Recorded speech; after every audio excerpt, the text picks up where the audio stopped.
La confusion semble à son comble et l'incertitude politique omniprésente.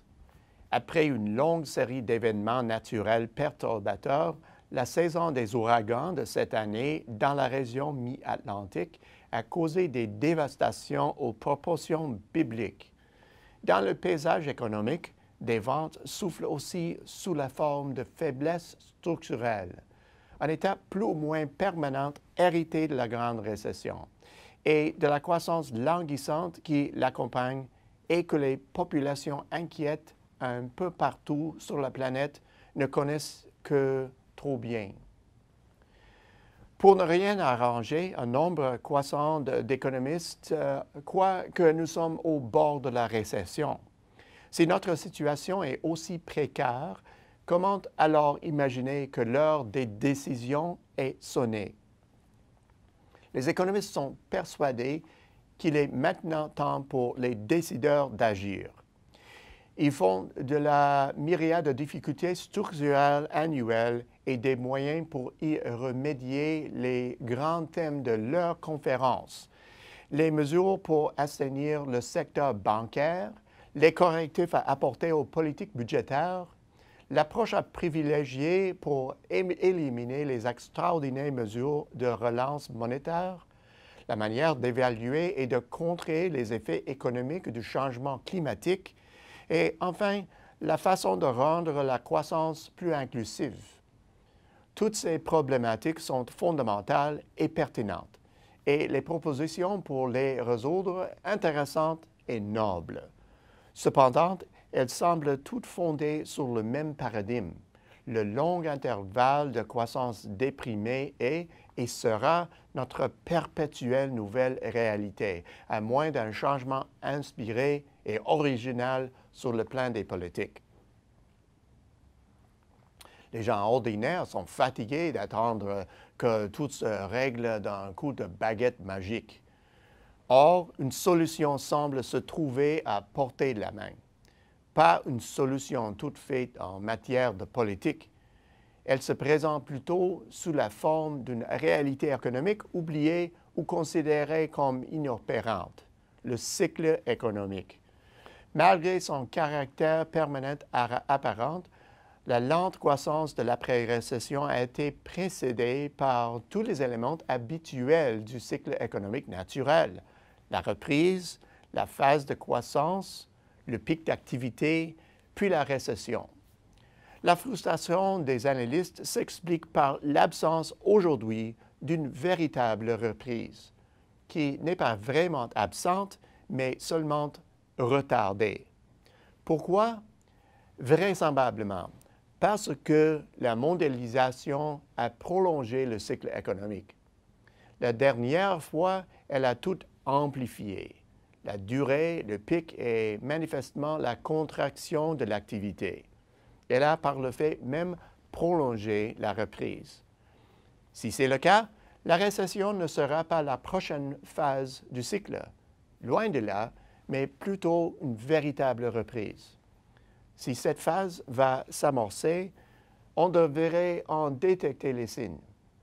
Le premier signe, après avoir constamment révisé à la baisse leurs prévisions, les grandes institutions internationales ont récemment révisé à la hausse leurs projections.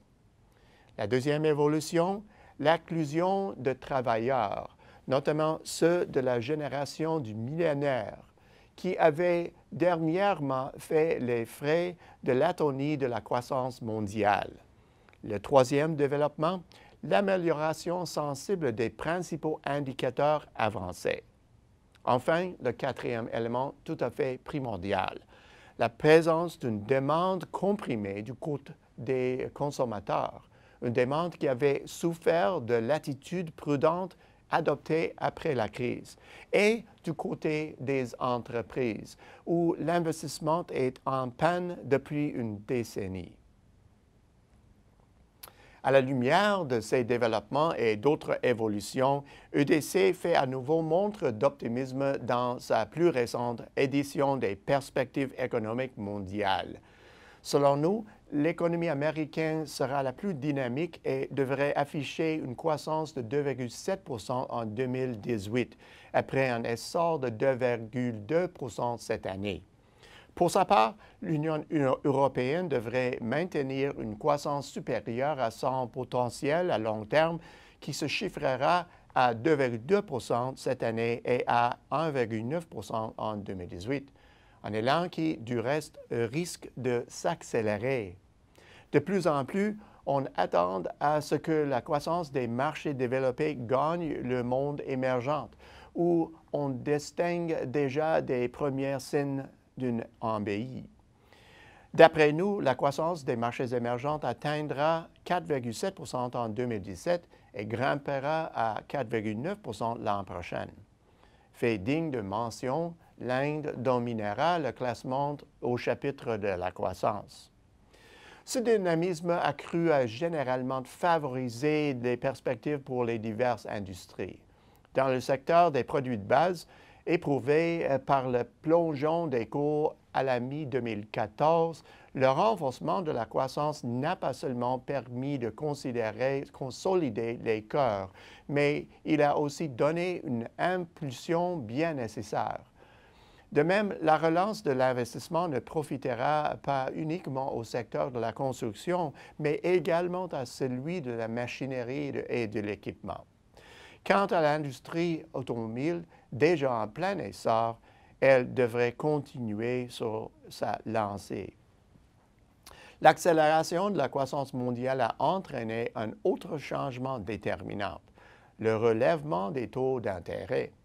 Pour beaucoup de monde, cette mesure est dommageable à l'économie et l'entraîne vers une récession. Pourtant, ce n'est pas le cas à cette phase du cycle.